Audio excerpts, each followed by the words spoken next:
Então, nós temos que conceituar uma testemunha. Então, o que seria uma testemunha?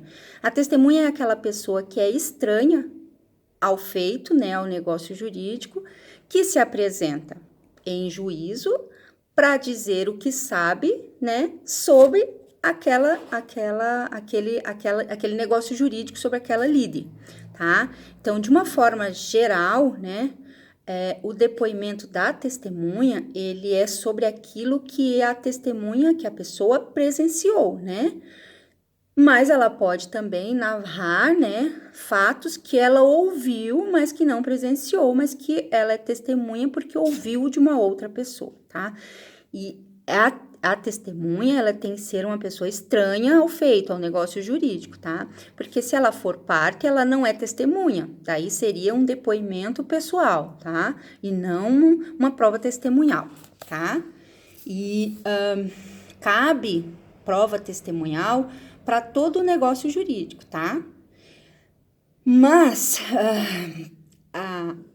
como que eu diria, a hierarquia dessas provas, né, ela traz, em primeiro lugar, a prova escrita, tá? Então, havendo prova escrita, as testemunhas, elas vão somar, tá? Então, há uma prova escrita, mas que ela não é assim tão contundente, ela é um indício. Então, a testemunha vem somar a essa prova escrita, né, para dar mais, como é que se diz, corpo a essa prova produzida, tá? Então, quando não há uma prova escrita, aí sim a testemunha serve, né, como uma prova isolada, tá? Mas, se a lei exigir uma prova escrita, né, a testemunha ela é admitida apenas como um meio de prova complementar, tá? Então, o que isso significa, tá? Então, precisa se provar um negócio jurídico, tá? Se houver uma prova escrita, a prova testemunhal, ela é apenas uma complementação, tá? Se a prova escrita for suficiente, então é dispensável a prova testemunhal, tá? Mas se essa prova escrita, ela for um indício e ela não for tão robusta, você pode complementar essa prova escrita, um documento, né, com a prova testemunhal. Então, ela vai complementar, ela vai dar força e corpo, né, às provas desse negócio jurídico, tá? Mas, se esse negócio jurídico tiver como requisito que a exigência de uma prova escrita, se a lei, né, traz como exigência uma prova escrita, as testemunhas serão apenas como uma prova complementar, tá? Porque há casos em que não há exigência da prova escrita, se não houver uma prova escrita, a testemunha serve, tá? Você não tem nenhuma prova escrita, mas você tem uma prova testemunhal. Nós estamos falando aqui, lembrando sempre, gente, porque eu sei que às vezes é natural a confusão com o direito penal, tá? Nós estamos falando aqui de direito civil e de negócio jurídico, tá? Então, você não tem uma prova escrita desse negócio jurídico, mas você tem uma testemunha e esse negócio jurídico não exige uma prova escrita, então você pode fazer prova apenas utilizando a testemunha. Entretanto, se esse negócio jurídico tiver como exigência uma prova escrita, então a prova testemunhal sozinha não serve. Você tem que apresentar a prova escrita e a prova testemunhal vem como um complemento, tá? O Código de Processo Civil, tá? Ele é bem detalhista quanto aos negócios jurídicos que a lei exige a prova escrita, tá?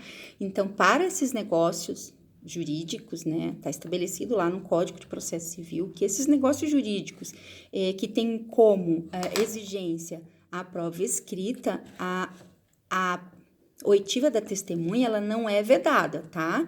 Mas há condições para que seja aceita a prova testemunhal, né? Então, você tem que ter uma prova, um indício de prova escrita, tá? Emanada da parte. Você tem que trazer pelo menos um indício de prova escrita, tá? Para que você possa complementar com a prova testemunhal, tá? Então, para que seja aceita a prova testemunhal, em casos em que a lei exige a prova escrita, então, você não pode utilizar só a prova testemunhal, você tem que ter um indício, e aí sim você pode complementar, e aí é aceita essa prova testemunhal como um complemento, tá? As testemunhas, elas se subdividem em testemunhas instrumentais, tá? E testemunhas judiciais. As testemunhas instrumentais, elas são aquelas que atestam a autenticidade de um documento, tá? Então, assinado pelas partes, um documento, né, com um conteúdo, e aí essa testemunha vai lá e assina esse documento atestando, né, a autenticidade desse documento.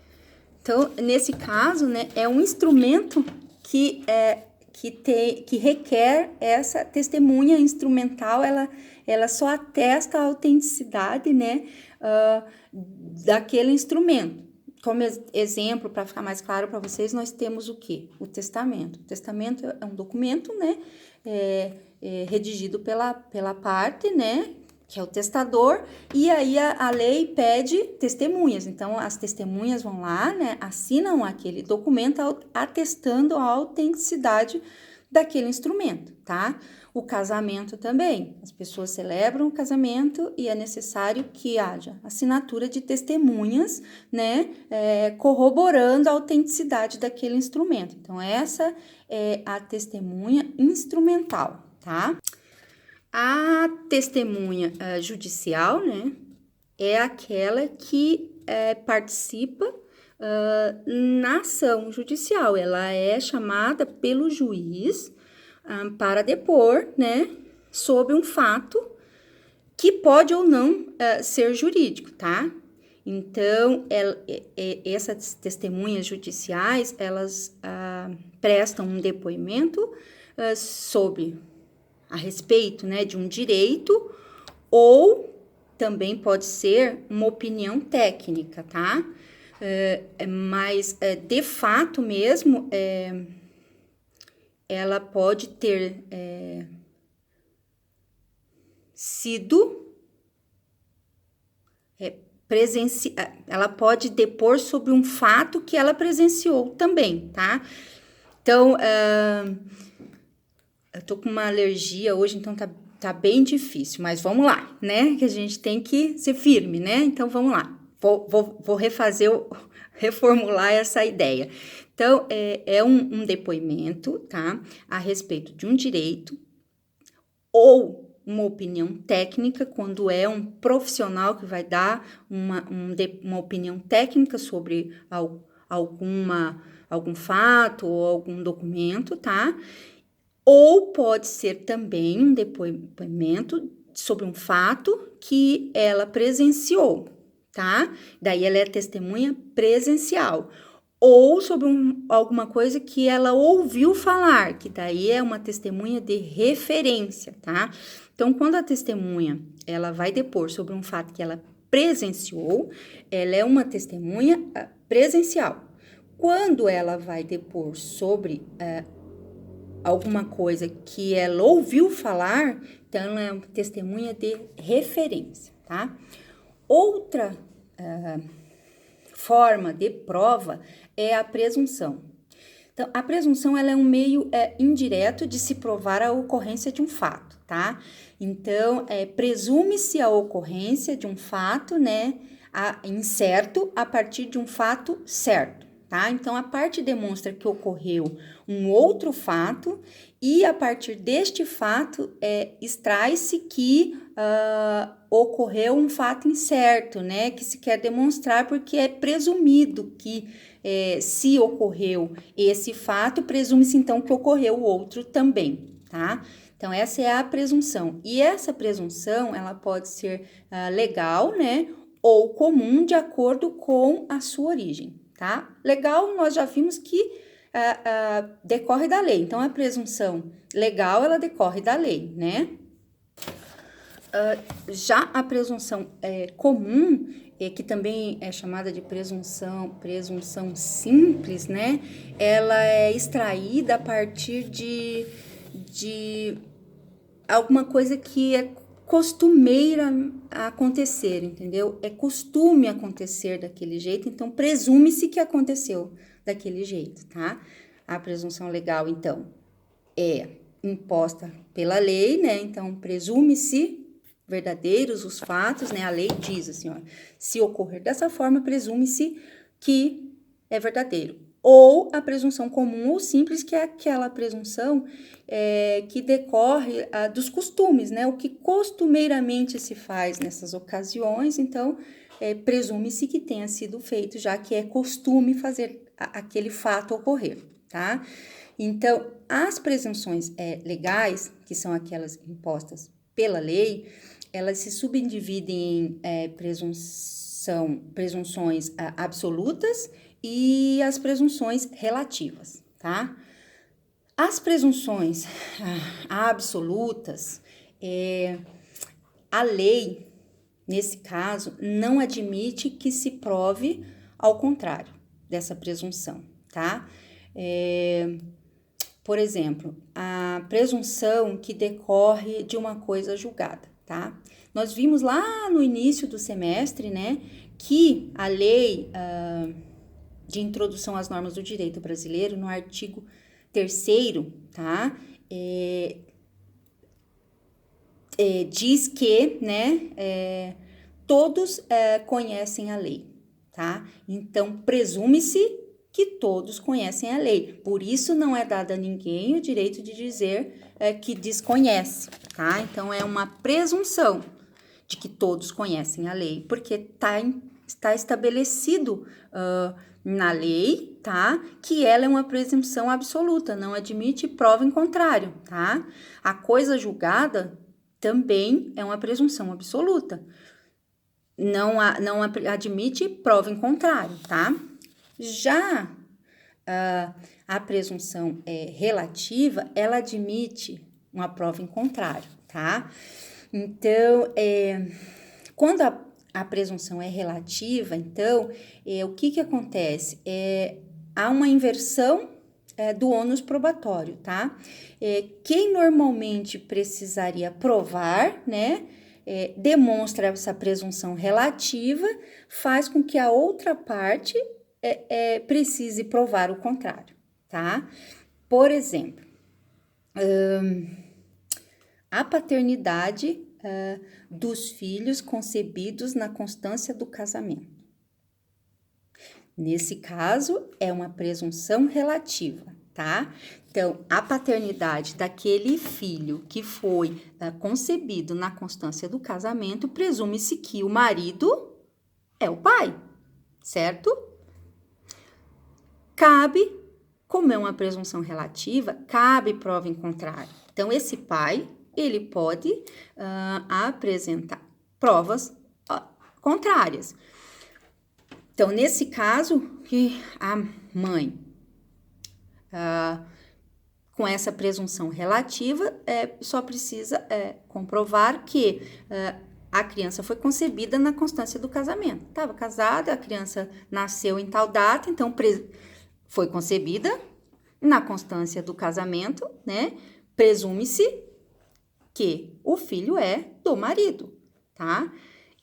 Então, aí o que acontece? É a inversão do ônus probatório. Não é ela que tem que provar que ele é filho, porque ele foi concebido na constância do casamento. Então, ela não tem que provar que ele é o filho é do marido, tá? É ele que tem que provar que não é, se assim ele tiver, né, alguma dúvida ou alguma comprovação em contrário.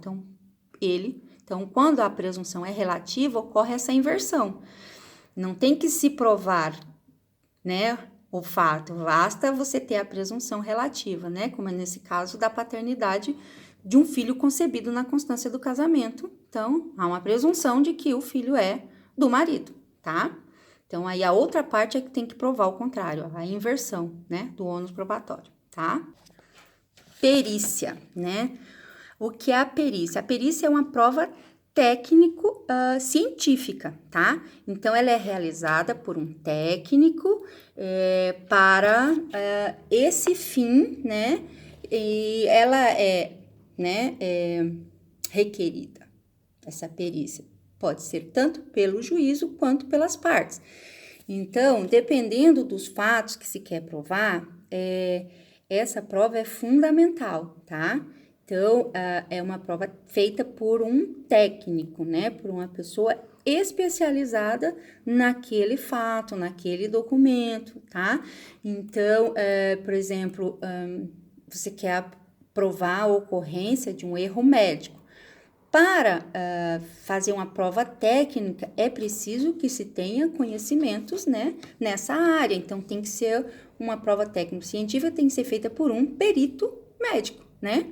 Então, esse é um exemplo, né, de perícia. Pode ser uma perícia contábil, pode ser uma perícia, né, da área de engenharia, pode ser uma perícia da área de psicologia. Então, dependendo da prova que se quer produzir, né, essa prova técnica, então você pede uma perícia e a perícia é feita pelo técnico, né, pelo profissional especialista naquela área, tá? Agora é importante até mencionar o artigo 232 do Código Civil, tá? O que diz esse artigo? Ele diz que a recusa, né, a uma perícia médica que é ordenada pelo juiz, tá? Ela pode suprir uma prova que se pretendia obter com o exame. O que isso significa, tá? Então, por exemplo, há casos em que a prova de um determinado fato, tá? Ela pede um exame físico pessoal da parte do indivíduo, tá? Que depende, em regra, né? Para você fazer esse exame físico pessoal no indivíduo, precisa do consentimento desse indivíduo, tá? Então, em virtude do direito, né, à integridade física, esse indivíduo, ele pode se recusar a fazer esse exame físico, tá? Ninguém é obrigado, né, lembra, a fazer prova contra si mesmo, tá? Então, o artigo 232, ele diz que a recusa a essa perícia médica ordenada pelo juiz, ela poderá suprir a prova, tá? Que se pretendia obter com esse exame. Exemplo, uma ação de investigação de paternidade, tá? Para se fazer a prova contundente dessa investigação de paternidade, é necessário que um exame de DNA, certo? O juiz faz o requerimento, né, dessa prova pericial do exame de DNA. Para se fazer o exame de DNA, que é um exame que precisa, né, de uma prova física, a parte, que é o suposto pai, pode se recusar. Não quero fazer o exame de DNA, certo? Certo, por quê? Porque pelo princípio, né, do direito à integridade física, ele pode se recusar e até também para não produzir prova contra si mesmo. Só que, nesse caso, o artigo 232, né, do Código Civil, ele estabelece que pode suprir a prova da paternidade e aí ele será considerado o pai biológico, tá? Então, aí, se você se negar, né, a fazer o teste de paternidade, né, desse vínculo genético, né, ele é considerado um vínculo genético real. E daí a presunção relativa, que pode admitir prova em contrário, você pode resolver fazer o teste de DNA e provar o contrário. Mas até que você realize esse exame genético, né, essa prova pericial, vai ficar suprida essa prova e o juiz vai considerar a paternidade, tá? A confirmação da paternidade. É como ocorre também no caso do teste de alcoolemia, né? O bafômetro que chama. Você pode se recusar a fazer o teste do bafômetro? Pode, mas quando você se recusa, há presunção, tá? A lei já traz lá, né, que se você se recusar, a presunção, né, e aí pode ser até preso em flagrante, porque quando você está na lei, que você, se você se recusar, a presunção de que realmente ocorreu o fato, né? Então, no caso da paternidade ou do teste de alcoolemia, tá bom? Nós temos esses exemplos, tá?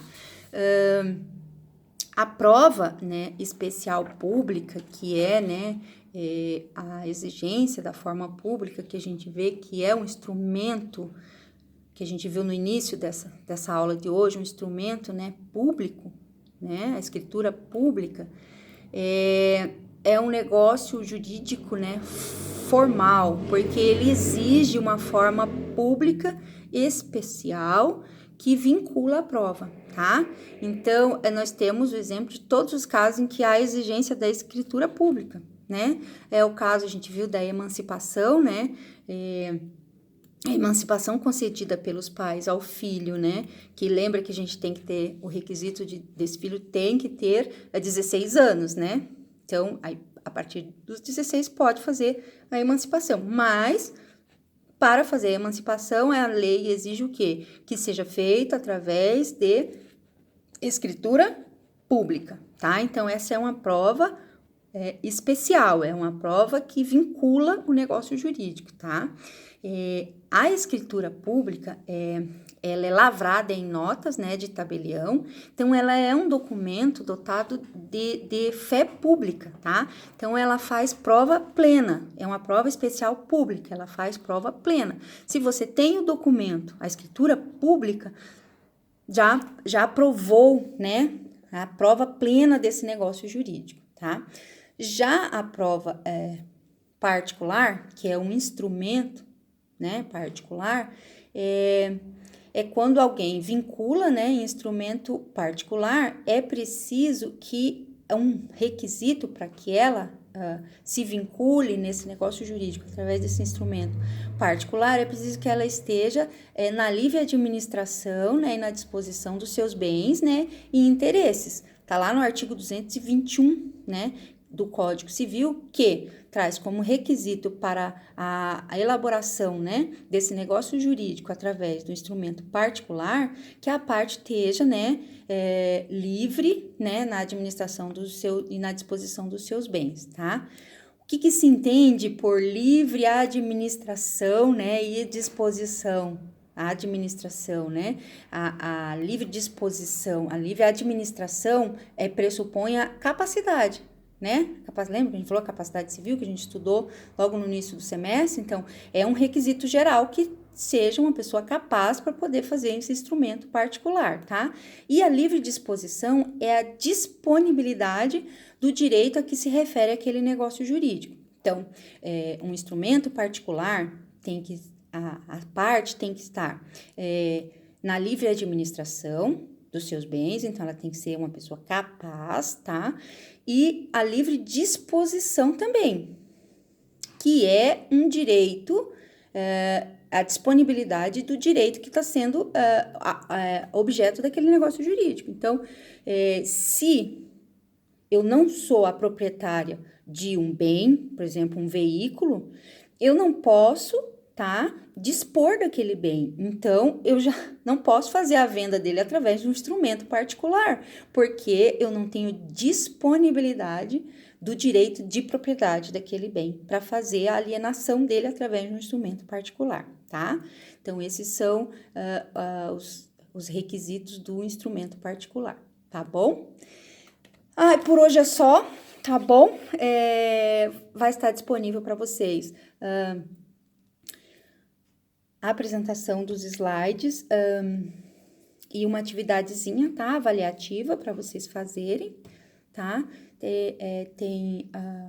Dessa vez vai ter um textinho para leitura complementar, tá? Que eu vou disponibilizar lá para vocês um acórdão, tá? Uma decisão para vocês lerem, né? Vocês podem ler o livro também, que é aquele que está disponível na nossa biblioteca digital. Então, vocês podem ler o livro, o acórdão ou qualquer outra leitura complementar que vocês acharem inclusive o próprio Código Civil, tá? Para depois fazer a nossa atividadezinha, responder as questões, tá? Por hoje